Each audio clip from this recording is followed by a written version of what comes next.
უკვე ორი თვეა ეს ხელისუფლება მოვიდა და აბსურდებმა სრულად ახალ სიმაღლეებს მიაღწია.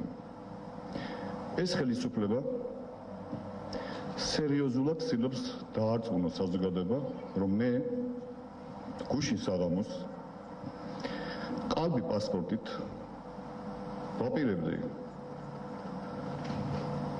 ერევანში გაფრენას პრეზიდენტის დელეგაციასთან ერთად ევროპის სახალხო პარტიის სამიტზე, რომელიც ერევანში გაიმართა, სადაც ჩვენ გვქონდა შეხვედრები დაგეგმილი ევროკავშირის კომისიის თავმჯდომარესთან ბატონ ბაროზოსთან, ევროპის სახალხო პარტიის თავმჯდომარესთან მარტენსთან, სომხეთის პრეზიდენტთან, მოლდოვას პრემიერ-მინისტრთან და ევროპარლამენტის სხვა წევრებთან ერთად.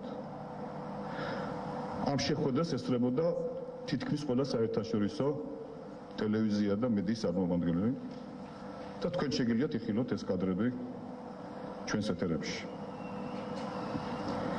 მე მესმის და ყველა ვიცით, რომ ხელისუფლება აპირებს ყველა დააშინოს და დაიჭიროს. მაგრამ იც რა დღეს განაცხადეს, ეს ყოველგვარ ზღვარს სცილდება. მაღალჩინოს ამ პოლიციას შაუდეს იარაღი და ნარკოტიკი,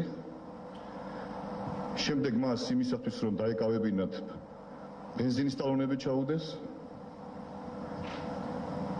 დღეს გოგა ხაჩიძის ოჯახში ჩაატარეს ჩხრეკა, ნაცრულ მოძრაობას ბრალდება სოფლიო მედიის მოსყიდვა და სხვა აბსურდული იდეები და გამონათქვამები.